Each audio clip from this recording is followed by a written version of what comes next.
Hello friends, welcome to my channel Joy Technicals and News. আজি আপোনালোকক ডিব্ৰুগড় বিশ্ববিদ্যালয়ৰ ফালৰ পৰা এটা আপডেট সাধাৰণতে আহিছে আৰু এই আপডেটটো আপোনালোকৰ ফৰ্ম ফিলআপৰ ওপৰত হয়। সো আপোনালোকে এই ভিডিঅ'টো শেষলৈকে চাওক আৰু আপোনালোকে কাৰ আসলতে এই ফৰ্ম ফিলআপ হয়, কোনে কৰিব লাগিব বা কোনখিনি কাৰণে আসলতে এই ফৰ্ম ফিলআপৰ নটিফিকেশ্যন আহিছে সেই সম্পৰ্কে আপোনালোকে অৱগত হ'ব পাৰিব। সো আপোনালোকে ভিডিঅ'টো শেষলৈকে চাই থাকিব আৰু যদি আপোনালোক মোৰ চেনেলটো নতুন তেন্তে প্লিজ সাবস্ক্ৰাইব কৰি কাষত থকা যেটো বেল আইকন হেতু প্ৰেছ কৰি ৰাখিব। সো সকলোকে প্ৰথমতে আপোনালোকক মই সেই যিখন নটিফিকেশ্যন আসলতে আহিছে সেইখন আপোনালোকক মই দেখুৱাব বিচাৰিছোঁ আৰু তাৰ পিছত মই আপোনালোকক ডিটেইলছত সকলো কথা কৈ যাম। সো এইটো আপোনালোকে দেখা পাইছে notice regarding online form fill up of the even semester regular backlog betterment examination exam 2023 অৰ্থাৎ এটা নটিফিকেশ্যন আহিছে অনলাইন ফৰ্ম ফিলআপৰ যিসকল ইভেন্ট সেমিষ্টাৰ হয় ৰেগুলাৰ বেকলগ আৰু বেটাৰমেণ্ট তিনিওখিনিৰ কাৰণে আহিছে 2023 কাৰণে। সো ইয়াত আপোনালোকৰ কি কথা উল্লেখ কৰিছে আপোনালোকে চাব পাৰে।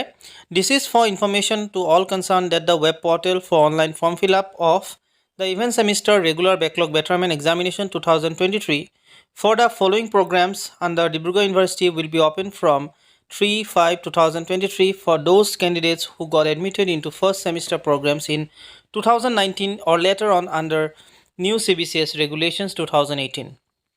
অৰ্থাৎ আপোনালোকৰ অনলাইন ফৰ্ম ফিলআপ হ'ব ইভেন্ট সেমিষ্টাৰ যিসকল হয় ৰেগুলাৰ বেকলগ আৰু বেটাৰমেণ্ট তিনিওখিনিৰ কাৰণে আৰু এই যিটো ফৰ্ম ফিলআপ সেই ফৰ্ম ফিলআপটো আসলতে ওপেন হৈ যাব, ষ্টাৰ্ট হ'ব 3/5/2023 পৰা।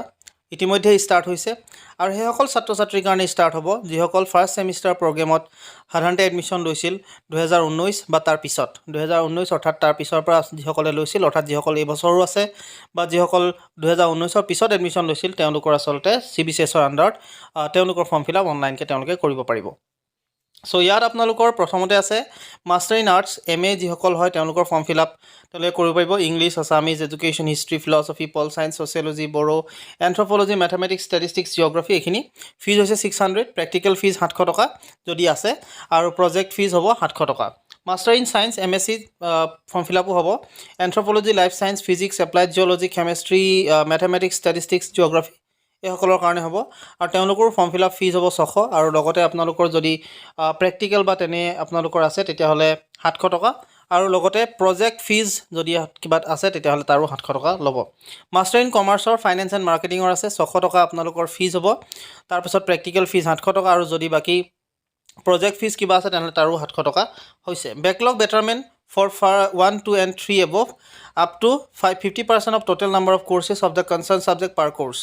অৰ্থাৎ আপোনালোকৰ যিসকল বেকলগ বা বেটাৰমেণ্টৰ হয় ওপৰৰ তিনিওটাৰে মানে MA, MSc আৰু MCom তিনিওখিনিৰে যদি আছে তেতিয়াহ'লে 50% টোটেল নাম্বাৰ অফ কোৰ্চেছৰ 50% লাগিব যিটো ছাবজেক্টত আপোনালোকৰ আছে 100 পাৰ কোৰ্চ। আপোনালোকৰ যদি প্ৰেক্টিকেল আছে তেনেহ'লে 700 আৰু যদি আপোনালোকৰ কিবা প্ৰজেক্ট ৱৰ্ক আছে তেতিয়াহ'লে 700 টকাই লাগিব আৰু যদি 50%কৈ বেছি আপোনালোকৰ যদি বেক আছে তেতিয়াহ'লে ফুল ফিজ দৰকাৰ হ'ব। Marksheet fees 100 rupees, centre fees 200, late fine fees 200, non collegiate fees 500। Master of আৰ্টছৰ এপ্লাইড সাইকোলজি, ওমেন ষ্টাডিজ এইখিনি যিখিনি আছে MTech, MSc in biotechnology, master in computer application MCA, MSW, applied geology, hygiene and health, communication and sanitation, communication and journalism, performing arts এই গোটেইখিনিৰ কাৰণে form fill up 1400 টকা, practical fees যদি থাকে তেনেহ'লে 700 টকা আৰু যদি প্ৰজেক্ট কিবা থাকে তেতিয়াহ'লে 700 টকা ল'ব। Master of library and information ছায়েন্সৰ কাৰণে আপোনালোকৰ 1300 টকা ফৰ্ম ফিলআপ ফিজ, 700 টকা প্ৰেক্টিকেল ফিজ আৰু 700 টকা আপোনালোকৰ প্ৰজেক্ট যদি আছে তেতিয়াহ'লে। বেচেলৰ অফ লাইব্ৰেৰী ছায়েন্সৰ 1200 টকা ফিজ হ'ব, 700 টকা আপোনালোকৰ প্ৰেক্টিকেল ফিজ।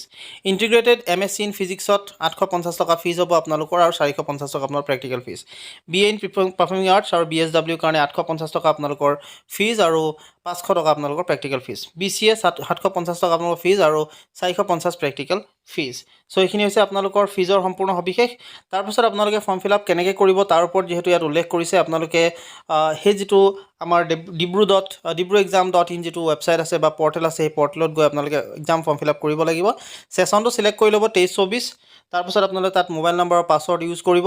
যদি পাছৱৰ্ড পাহৰি গৈছে তেতিয়াহ'লে আপোনালোকে তাত কনচাৰ্ণ ডিপাৰ্টমেণ্টৰ লগত কণ্টেক্ট কৰিব। তাৰপিছত আপোনালোকে এক্সাম ফৰ্ম আণ্ডাৰ একশ্যন কলামত আপোনালোকে ক্লিক কৰিব। তাৰপিছত আপোনালোকে তাত ইলেক্টিভ কোৰ্চটো চিলেক্ট কৰি কিনে ছেভ কৰিব। ছেভ কৰি কিনে যিটো ফিজ সেই ফিজটো আপোনালোকে SBI কালেক্টৰ পৰা আপোনালোকে SBI কালেক্টত দিব পাৰিব। সো তাৰ পৰা দি দিব আপোনালোকে তাৰপিছত তাত যেতিয়া আপোনালোকৰ যিখন ডিপাৰ্টমেণ্ট বা চেণ্টাৰ বা কলেজ বা ইনষ্টিটিউট যিখনে আপোনালোকক এপ্ৰুভ কৰিব এপ্ৰুভ কৰাৰ পিছত আপোনালোকে তাত শেষত খুলি কিনে যিটো আপোনালোকৰ কপি সেইটো ৰাখিব যিহেতু ফিউচাৰৰ কাৰণে আপোনালোকৰ সেইটো দৰকাৰ হ'ব সো এইখিনি আছিলে আপোনালোকৰ কাৰণে সবিশেষ আশা কৰিলোঁ ভিডিঅ'টো আপোনালোকে ভাল পালে যদি ভাল পালে তেনেহ'লে প্লিজ লাইক শ্বেয়াৰ ছাবস্ক্ৰাইব কৰিব আৰু লগতে কাষত থকা যিটো বেল আইকন সেইটো প্ৰেছ কৰিব আজিলৈ ইমানেই ধন্যবাদ